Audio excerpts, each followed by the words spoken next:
윤 대표님, 네. 이제 이재명 후보가 네. 아침 뭐 7시, 8시 이제 21대 대선에서 네. 승리해서 14번째 그렇죠. 대통령이 되는 것이죠. 지금 이재명 후보가 51.7%라는 네. 역대 가장 높은 네. 득표율, 네. 출구조사를 기준으로 해서 얻었기 때문에 앞으로 이재명 시대 네. 어떻게 될 것 같습니까? 여러 가지 면에서는 이재명으로서는 모든 국민적인 어떤 동의를 받았다든가 네. 명분을 확보했다 이렇게 봐야 하는 것 아닌가요? 그렇죠. 그러니까 뭐 상당히 세게 밀어붙일 가능성이 있죠. 예. 행정 장악했죠. 그 입법부 장악 뭐 170여 석이 있잖아요. 예. 과반수가 넘잖아요. 그리고 뭐 저 사법부까지 지금 뭐 눈치를 보는 이런 형편이니까 우선 뭐 적폐청산 문재인 때 한 것처럼 내란 종식 해가지고 이쪽 상당히 그 수사를 강화할 가능성도 상당히 있고 가혹하게 하는 것 아닙니까? 가혹하게 저 이재명이가 계속 얘기했잖아요. 내란 수사 네. 이것은 보복이 아니다. 그렇죠. 철저하게 해서 다시는 네. 비상계엄 같은 일은 네. 못하도록 뿌리를 완전히 뽑아버리겠다고 그렇죠. 그래가지고 국무위원들 그때 동조했던 네. 사람들 또 여당에 네. 동조했던 의원들까지도 다 수사를 하겠다고 한 거 아닙니까? 그렇죠. 또 일각에서는 또 국민의힘이 내란에 동조했다는 이유로 정당 해산 심판 청구도 한다는 얘기까지 또 나올 정도로 상당히 대야당에 대해서 강경 일변도로 나올 가능성이 있죠. 그리고 또 하나는 본인이 또 그 재판을 지금 5개 받고 있거든요. 사법 리스크에서 네. 완전히 이제 벗어나는 것 아닙니까? 그렇죠. 그러니까 지금 2일부터 예. 임시국회까지 열어놨다고. 네, 그러니까 바로 해서 공직선거법 개정안 만들어서 그 허위사실 공포 처벌하는 내용을 빼버린대요. 네. 그리고 또 하나는 형법 개정안 만들어가지고 한마디로 말해서 이재명 유죄 금지법이죠. 이재명 유죄 금지법. 이재명은 모든 법에서 자유로운 거죠. 그러니까 그걸 한다고 봐야죠. 그리고 여태까지는 윤석열 전 대통령이 국회에서 아무리 통과를 해도 거부권을 행사할 수 있었는데 지금은 이제 일사천리로 뭐 시행이 된다고 봐야죠. 그래서 형사소송법 개정해갖고 재판 중지를 할 거고 현직 대통령에 대해서 선거법 거기 개정해가지고 자기 그 행위 부분 이것은 아예 이 선거법에서 행위 부분을 빼버리면은 면소 판결을 받는 거 아닙니까? 그렇죠. 그러니까 완전히 사법 리스크에서는 해방이 되는. 그렇죠. 그리고 본인은 이렇게 얘기할 것 아닙니까? 이거 국민들이 국민들의 압도적으로 나를 지지해 준 게 뭐냐? 바로 이런 일을 하라고 한 거 아니냐? 그렇죠. 그렇게 따지고 보면 공직선거법은 유죄 판결을 받은 거거든요. 파기환송심이라는 건 대법원에서 다시 고법으로 보내가지고 형량만 정하는 거거든요. 그래서 이달 18일 날 파기환송심이 고법에서 열려요.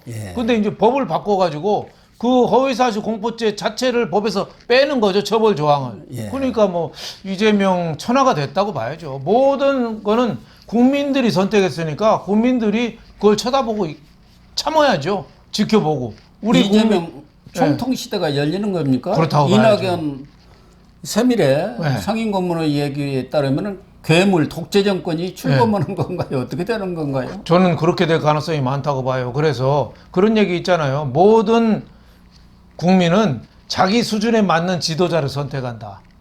이재명의 문제점이나 이런 거를 알고 국민이 뽑았으니까 거기에 대한 대가는 국민이 감수해야죠.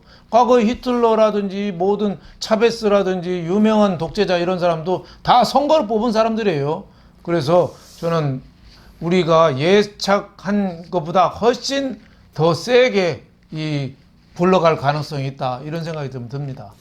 어쨌든 이재명으로서도 그러나 우리 국민들의 수준이 워낙 높기 때문에 본인이 늘 국민을 최우선 국민의 머슴이 되겠다 뭐 이런 말을 입에 달고 살았습니다만은 과연 자기 마음대로 국정을 운영하기는 어렵지 않겠느냐. 이번에 많은 득표를 했기 때문에 과반을 얻어서 국정을 안정적으로 운영해 가겠지만 지금 당장 급한 것은 경제 아니겠습니까? 그렇죠.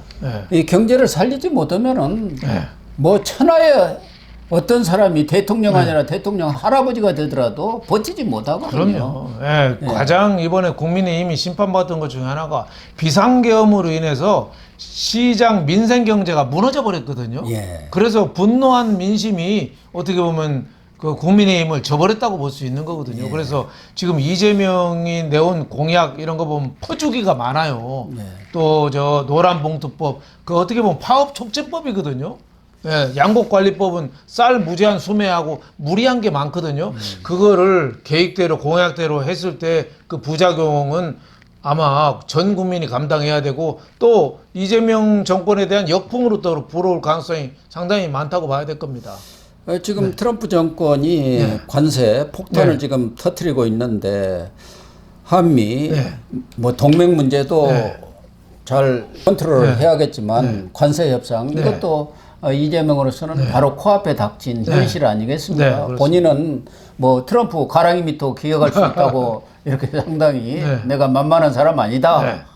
이렇게 얘기를 했습니다만은 이 관세 협상 이런 부분들도 우리 경제에 엄청난 영향을 미친다는 차원에서 그럼요. 어떻게 풀어나갈 건지 가장 중요한 거죠. 큰 과제가 될 것 같습니다. 결국은 이렇게 된 것도 윤석열 비상계엄으로 인해서 경제가 망가져 버리면서 서민 경제가 완전히 무너졌지 않습니까? 그렇죠. 여기에 분노 투표를 한 결과 이렇게 된 것 아니겠습니까? 그 윤석열 전 대통령이 암군이 됐던 거죠. 암군. 그래서 나라를 완전히 도탄에 빠지게 한 거죠. 비상계엄 하나 때문에 참았어야 되는데.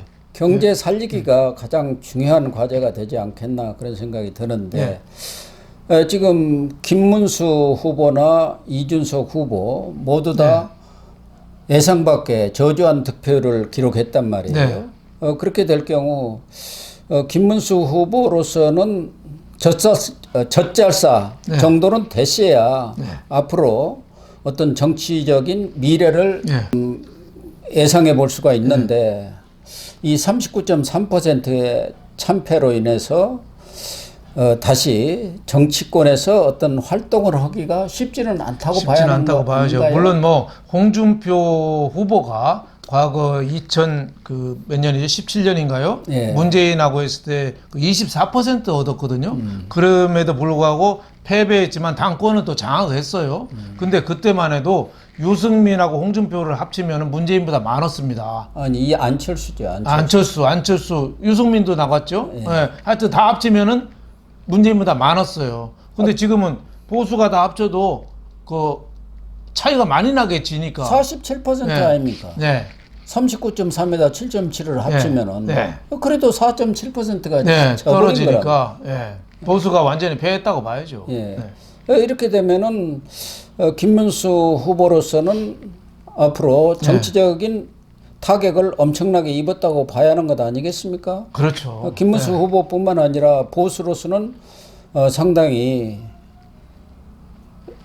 절체절명의 위기를 맞았다 이렇게 봐도 되는 것 아니겠어요? 그렇죠. 소용돌이를 겪고 새 출발을 해야죠. 다른 당권 주자들하고 나와서 새로운 또 경쟁 시대로 좀 돌입한 거 아닌가 이렇게 생각이 돼요. 김문수 후보는 국민들한테 선택을 지금 받지 못한 거니까 다시 뭐 당권 도전하거나 뭐 보수의 얼굴로서는 역할을 하기가 좀 어렵지 않겠느냐 이렇게 보고 있습니다. 적어도 40% 이상 의미 있는 성적을 거둬야만이 당권 도전도 다시 해보고 또 정치적 미래도 기약해 볼 수도 있는데 거기다 나이도 지금 적지 않은 나이 아닙니까? 그렇죠. 그렇기 때문에 정치적 재기는 어려운 것 같고 결국은 국민의힘 내 새로운 당권 주자들이 나서가지고 보수 괴멸을 막고 정말로 혁신과 변화를 기해가지고 보수를 되살리는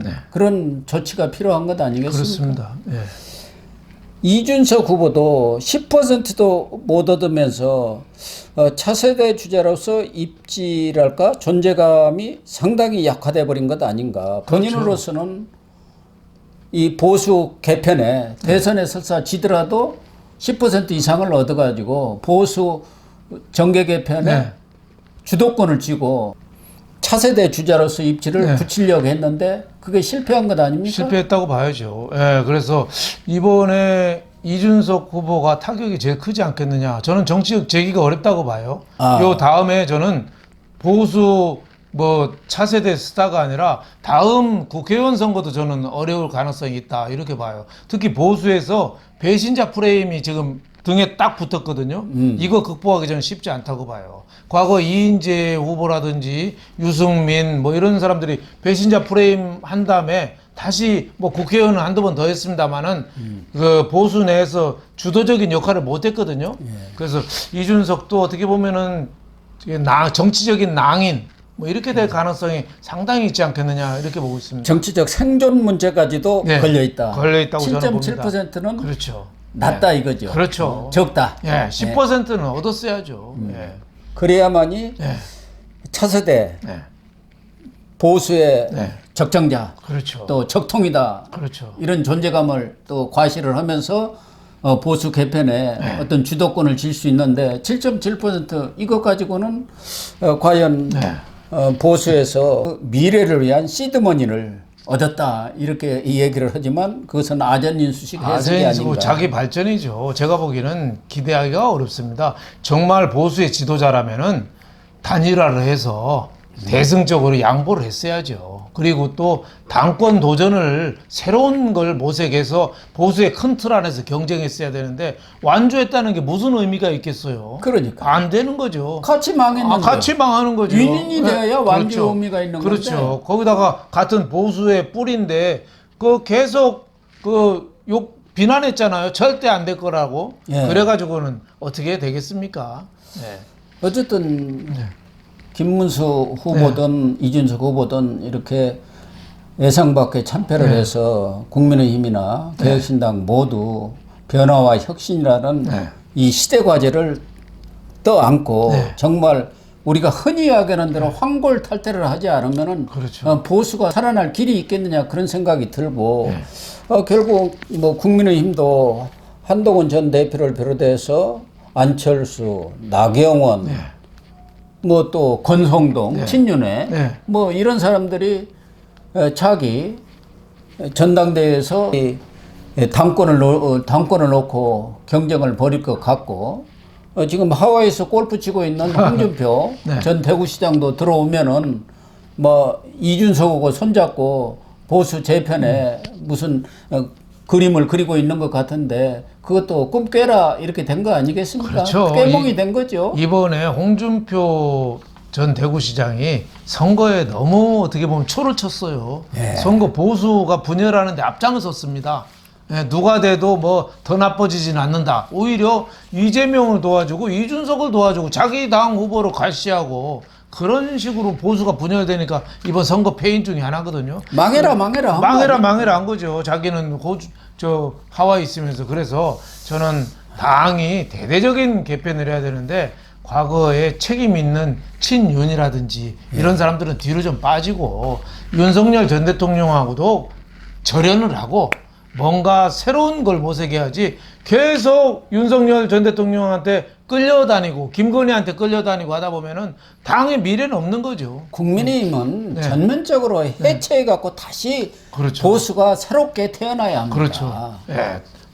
지금 같은 친윤, 특히 영남 세력들이 국민의힘을 꽉 쥐고 앉아가지고 자기들 국회의원이나 해먹겠다 해가지고는 보수가 지금 이제 완전히 영남 자민련으로 갈 수밖에 없는 그런 상황이에요. 그렇죠. 옛날 자민련보다도 못하죠. 자민련은 그래도 충청도, 경상도 쪽에 그래도 힘을 좀 썼잖아요. 근데 지금은 충청도도 완전히 빠져버렸어요. 그래서 정말 고 박사님 말씀하신 대로 당명도 바꾸고 당 새로 해체해서 새 출발을 하지 않으면 국민의 힘이 아니라 국민의 짐이 되는 거죠.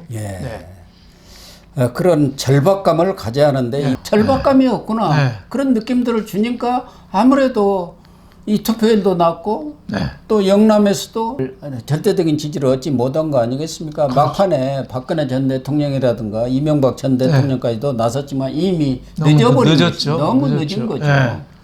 박근혜 전 대통령이나 이명박 전 대통령이 대세가 기울어갖고 나서니까 사실은 저희들도 뭐 크게 좀 우리 시청자님들이라든가 보수 우파 분들을 의식을 해서 가급적 좋은 말로 이렇게 방송을 했습니다마는 누가 보더라도 이번 대선에서 김문수가 이기라고 생각하는 사람은 아마 거의 없었지 않았겠나 그런 생각이 들어요. 그렇죠. 아니 병아리가 깨서 달걀이 병아리가 되려면은 안에서 쪼고 밖에서 어미닭이 쪼아서 동시에 쪼아야지 부화가 되잖아요. 근데 그런 혁신적인 노력을 안 한 거죠. 출탁 동기가 안 된 거예요. 그렇죠.